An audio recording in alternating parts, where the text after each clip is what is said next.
பாக்குறதுக்கு அப்படியே அவங்க அத்தை ஜாடையா இருக்கு. ஆமா பல்ல பாருங்களேன், அப்படியே அவங்க தாத்தா பல்லு. உதடு இருக்குல்ல, அவங்க சித்தாப்பா மாதிரியே இருக்குங்க. பண்ணாட உறந்த குழந்தைக்கு பல்லே இருக்காது, பல்லு தாத்தா மாதிரி இருக்கு, மாமா மாதிரி இருக்கு. இந்த பேபி ரிவ்யூவர்ஸோட தொல்லை தாங்க முடியல. இவங்களெல்லாம் பார்த்தாலே விரட்டி வெளுக்க தோணுது.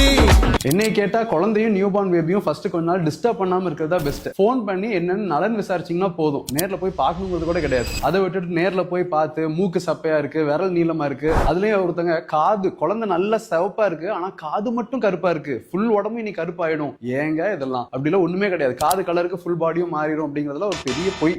அப்படிலாம் ஒண்ணுமே கிடையாது. அப்படியே ஒருத்தர் ஒரு 500 ரூபாய் நோட்டை குழந்தையோட கையில வைப்பாரு, அது டக்குன்னு பிடிச்சிக்கும். அப்படியே அவங்க அப்பா மாதிரி நோட்டை பார்த்தோன்னு பிடிச்சிட்டான் பாரு. ஒரு நியூ பார்ன் பேபி கையில என்னத்தை வச்சீங்கனாலும் டக்குன்னு பிடிச்சிக்கும். அது வந்து ஒரு இன்வாலண்டரியான கிராஸ்ப், அதுக்கு பேர் பாமார் ரிஃப்ளெக்ஸ். இதை புரிஞ்சுக்காம காசை பார்த்தா அப்பா மாதிரி டக்குன்னு பிடிச்சிக்கிட்டான் அப்படிங்கிற கமெண்ட்ஸ் எல்லாம் ஒரு சில பேர்த்த ஹர்ட் பண்ணும். ஸோ தயவு செஞ்சு இதெல்லாம் அவாய்ட் பண்ணிடுங்க. ஆல்ரெடி கஷ்டப்பட்டு டெலிவரி பண்ணி முடிச்சு நைட் ஃபுல்லா ஃபீடிங் பண்ணி அந்த மதரே பயங்கர டயர்டா இருப்பாங்க. அவங்கள்ட்ட போய் ஏதாவது இந்த மாதிரி கமெண்ட்ஸ் சொல்லி அவங்களை இன்னுமே டிப்ரெஸ் பண்ணி அவங்களை இன்னுமே டென்ஷன் ஆக்கி விடாதீங்க. மதர்ஸ் என்கிட்ட ஓபியில் சொல்றதுமே, பேபி நல்லா இருக்கு சார், ஃபீட் நல்லா எடுத்துக்கிறாங்க, யூரின் நல்லா போறாங்க, நீங்களும் வெயிட் கெயின்லாம் நல்லா இருக்குன்னு சொல்றீங்க. ஆனா குழந்தைய பார்க்க வரவங்க யாராவது வந்து குழந்தை பிறக்கும் போது நல்லா சப்பியா இருந்துச்சு, இப்போ இப்படி வத்திருச்சே அப்படி இப்படின்னு ஏதாவது சொல்றாங்க. அதுதான் சார் ரொம்ப மனசு கஷ்டமா இருக்குன்னு அழுகுறாங்க. தயவு செஞ்சு விசிட்டர்ஸ் குழந்தைய போய் பார்க்க போனீங்கன்னா ஜஸ்ட் நலன் விசாரிச்சுட்டு வாங்க. இந்த தேவையில்லாத ரிவ்யூவர் கமெண்ட்ஸை கொடுக்காதீங்க.